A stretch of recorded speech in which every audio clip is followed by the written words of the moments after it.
Time period of oscillations of a spring, पता paper में question कैसा आएगा इसका, वो बताता हूँ मैं। ऐसे ऐसे नहीं लिखा आएगा, ये तो मैंने हेडिंग बताई। क्वेश्चन में आएगा show that the oscillations of a spring is in SHM.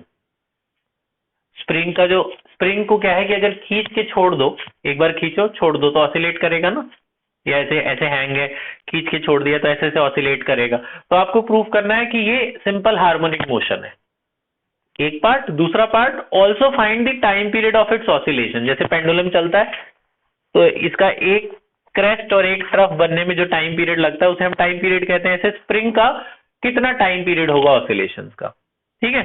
तो मान लेते हैं कि भैया ये स्प्रिंग था, स्प्रिंग के एक कोने पे हमने कुछ मास लगाया और इसको हमने खींच दिया, खींच के छोड़ दिया। मान लो इसके वेट की वजह से हो रहा है, या हमने हैंग किया हुआ है, नीचे की तरफ भी बना सकते हो आप, और हैंग करके हमने छोड़ दिया।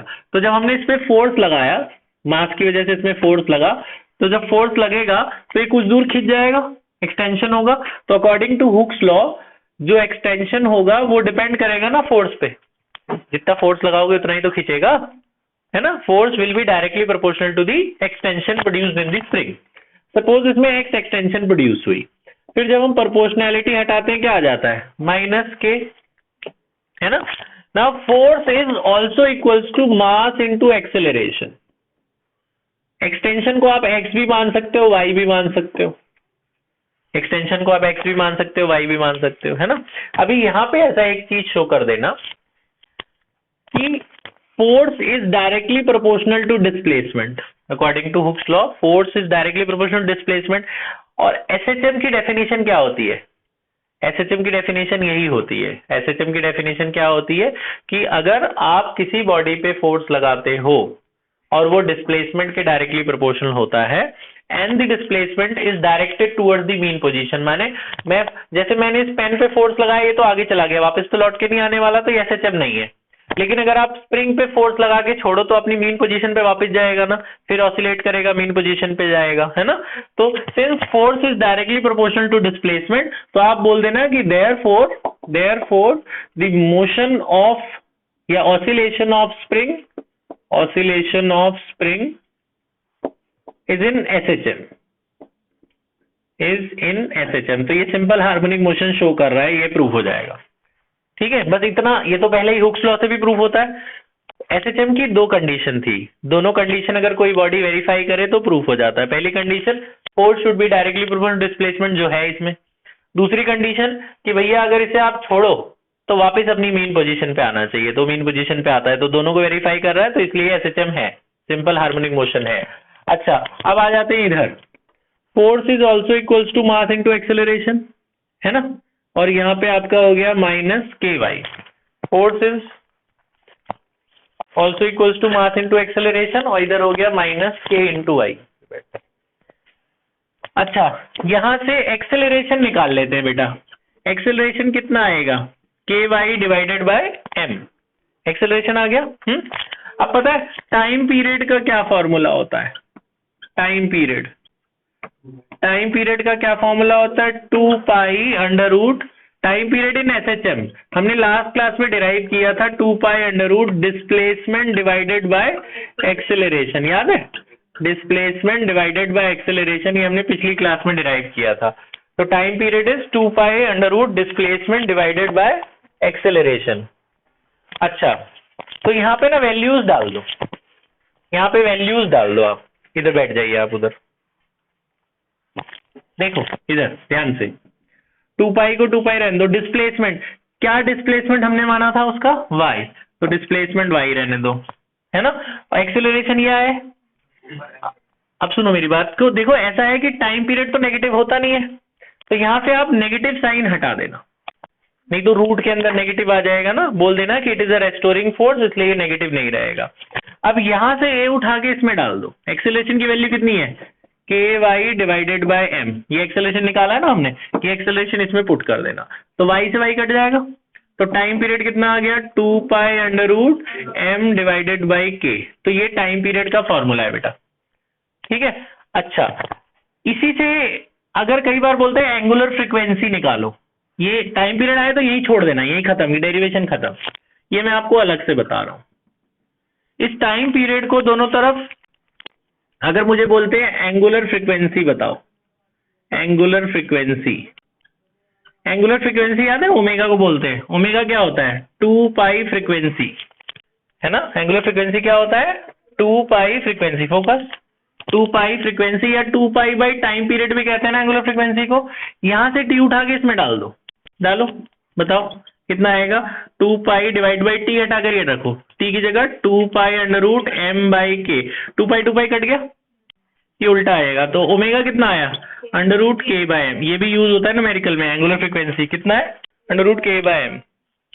इसकी अगर दोनों तरफ स्क्वायरिंग करा जाए, करना क्या होगा omega square equal to K by M, तो M omega square is equals to K, ये भी यूज होता है, एक छोटी सी डेरिवेशन है आगे हम करेंगे आज, वो भी यूज होगा। तो मेन फॉर्मूला ये है और ये है, दो याद कर लो, ठीक है सिंपल है। आगे देखिए, आगे है आपका concept time period of oscillation of a pendulum, time period of oscillation of a pendulum, of a simple pendulum, simple pendulum. ये दोनों टाइम पीरियड की डेरिवेशन हम एक साथ कर रहे हैं, ध्यान से सुनना। पेंडुलम आपने सबने स्कूल में किया होगा, एक्सपेरिमेंट है ना, किया है, वेरी गुड किया है आपने। तो देखो पेंडुलम, बेटा पेंडुलम में क्या होता है, एक सपोर्ट देते हैं, उससे एक थ्रेड बांध के एक बॉब को हैंग करते हैं, एक धागे से, एक धागा बहुत बड़ा होगा उसकी लेंथ का नाप के, और एक बॉब होता है छोटा सा सॉलिड आयरन का स्फेरिकल बॉल होती है, उसमें हैंगर होता है, यहाँ से इसको बांध देते हैं धागे को। उसके बाद इस पेंडुलम को दूर ऐसे लेके जाते हैं, थोड़ी दूर ऐसे लेके जाएंगे, जब छोड़ेंगे पेंडुलम हम यहाँ लेके गए, छोड़ेंगे तो ऐसे ऐसे ऐसे ऑसिलेट करेगा ना, है ना। एक स्टॉप क्लॉक दी जाती है, उससे आप टाइमर नोट करते हैं कि कब वो ये मीन पोजीशन होता है, और इसे क्या बोलते हैं एक्सट्रीम पोजीशन। मीन से एक्सट्रीम जाता है, फिर वापस मीन पे आएगा, फिर वहां एक्सट्रीम पे जाएगा, फिर वापस मीन पे आएगा, मतलब मीन से एक बार यहाँ जाना है, वापस फिर लौट के मीन पे आने का टाइम पीरियड नोट करते हैं, ठीक है। तो कितनी, और उसके बाद नंबर ऑफ ऑसिलेशंस वगैरह भी नोट करते हैं। फिर क्या करते हैं, इसके लेंथ को छोटा करते जाते हैं, थोड़ा थोड़ा छोटा करते जाते हैं। तो इस एक्सपेरिमेंट से हमें जी, स्मॉल जी जो 9.8 आता है ना, वो कैलकुलेट करना होता है। तो अभी तो हम निकाल रहे हैं इसका टाइम पीरियड की डेरिवेशन।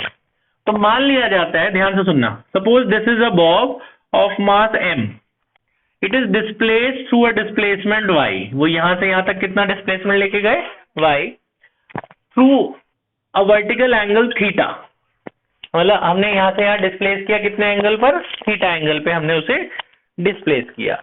अच्छा, जब हम वहां लेके गए थे, इस पेंडुलम की जो लेंथ थी धागे की लेंथ को L मान लेते हैं, ये भी लेंथ ही रहेगा, धागा तो सेम ही है ना। तो ये पेंडुलम था, इसको हमने यहां से यहां डिस्प्लेस करके ले गए, है ना, और कितने एंगल पे डिस्प्लेस किया है थीटा, यहां से यहां तक डिस्प्लेसमेंट कितनी थी y। एट दिस पॉइंट से A जो बॉडी का वेट होगा वो तो नीचे एक्ट करता है ना, बॉडी का वेट क्या होता है mg, है ना। अगर इसको मैं दो पार्ट में डिवाइड करूं, ऐसे परपेंडिकुलर और बेस बनाऊं, ये परपेंडिकुलर और ये क्या है बेस, ये डिस्प्लेसमेंट है। तो आपको पता है ये दोनों लाइन पैरेलल है, ये और ये क्या है पैरेलल, पैरेलल में ये जो कॉरेस्पॉन्डिंग एंगल्स हैं दे आर इक्वल, पढ़ा है ना, ऐसे दो लाइन पैरेलल हैं, तो अगर ये एंगल थीटा है तो ये भी क्या होता है theta, corresponding angle, so these two are corresponding angles. तो ये थीटा है तो ये भी थीटा हो जाएगा। हमने पढ़ा है, मैंने आपको बताया था कि अगर कहीं आपको हाइपोटेन्यूज पता है तो आप बेस और परपेंडिकुलर आदत से लिख सकते हैं। कैसे, बेस हमेशा इसके साथ क्या बनाता है cos थीटा, परपेंडिकुलर इसके साथ क्या बनाता है sin theta, so this is h cos theta and this is h sin theta. तो जिस लाइन में थीटा होता है वही लाइन बेस होती है ना। देखो ये लाइन में थीटा, अगर मैं यहाँ परपेंडिकुलर डाल दूं तो ये बेस होगा और ये क्या होगा परपेंडिकुलर, ये परपेंडिकुलर, ये भी परपेंडिकुलर माना जाएगा। तो मैं ये तो तुम्हारे लिए था, बेस क्या बनाएगा cos थीटा, हाइपोटेन्यूज कौन है mg, तो बेस की वैल्यू क्या होगी mg cos थीटा, बेस क्या बनाता है हाइपोटेन्यूज साथ cos थीटा, परपेंडिकुलर क्या बनाता है sin थीटा, तो परपेंडिकुलर की वैल्यू क्या होगी mg sin थीटा। अब मैं अगर धागे को बॉब को छोड़ूंगा तो बॉब इधर जाएगा कि इधर जाएगा, मैं ऐसे लेके गया और मैं छोड़ दिया, तो इधर जाएगा ना, साइन की तरफ जाएगा, कॉस की तरफ जाएगा, साइन की तरफ जाएगा।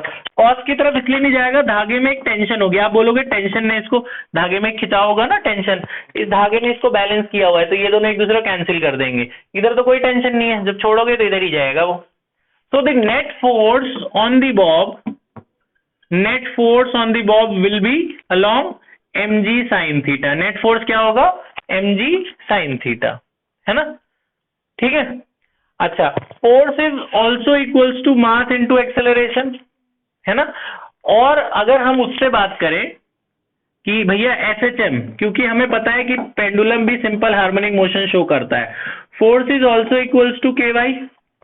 SHM में फोर्स किसके बराबर होता है? KY के। तो ये फोर्स की वैल्यू मैं यहां डाल देता हूं, ये भी फोर्स है, ये भी फोर्स है, दोनों इक्वेट कर देते हैं, है ना? अच्छा, तो यहां भी आप ऐसे बताओगे कि माइनस, जब मैं इधर धक्का दे रहा हूं और जा उल्टा रहा है तो यहां भी माइनस लगा देना, दोनों की फोर्स को इक्वेट कर देना। यहाँ वाला फोर्स मैं यहाँ डाल देता हूँ, है ना? तो ये वाली फोड़े की बात है, ये फोर्स यहाँ डाल देता हूँ, F की जगह इधर डाल देते हैं KY। समझ में आ रहा है? दोनों को इक्वेट कर देता हूं मैं, तो यानी mg sin theta is equals to minus KY। Minus से माइनस कट गया, है ना? यहां से K निकाल लो, K कितना आया? mg sin थीटा, है ना? अभी ऐसे रहने दो। अच्छा देखो, यहां पे आपने लिखना है कि this theta is very small. जो ये एंगल होगा थोड़ा सा ऐसे हम डिस्प्लेस करके ले जाएंगे, तो जब थीटा बहुत छोटा होता है तो साइन थीटा, यहां लिख देता हूं, ये आप यहां लिखना ब्रैकेट में, when theta is very small, when theta is very small. दिख रहा है बेटा? ये स्मॉल नहीं दिख रहा, पूरा दिखा दो अब इनको। देखो, when theta is very small, sin theta can be considered as theta। इसका मतलब समझे? मैंने लिमिट्स में बताया था आपको, जब थीटा बहुत छोटा होता है तो साइन थीटा को थीटा लिख देते हैं। साइन, जैसे साइन पॉइंट आपसे बताया था ना कि साइन 0.015 डिग्री की कोई वैल्यू पूछे तो आप वही लिख देना जो आंसर है, जो एंगल है वही आंसर होता है, याद है? तो साइन थीटा को हटाकर क्या लिख सकते हैं? थीटा। तो ये जो साइन थीटा है इसको हटाकर क्या लिख देना?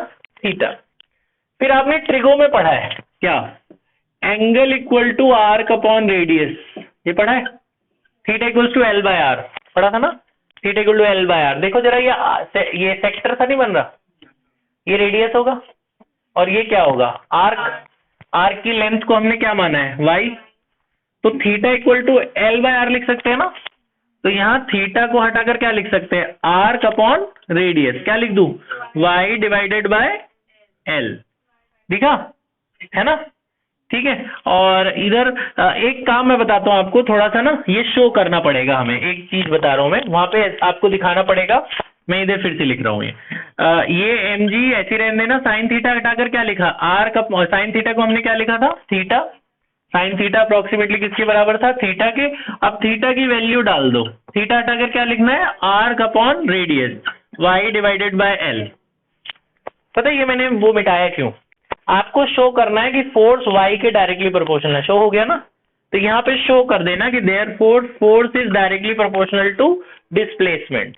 If force is directly proportional to displacement, therefore oscillation of pendulum is in SHM। तो ये आपको प्रूव करने को आएगा कि भैया प्रूव करो कि SHM में है ये। तो ये SHM में प्रूफ हुआ, यहाँ प्रूफ हो गया ना? देखो, फोर्स y के डायरेक्टली प्रोपोर्शनल है ना?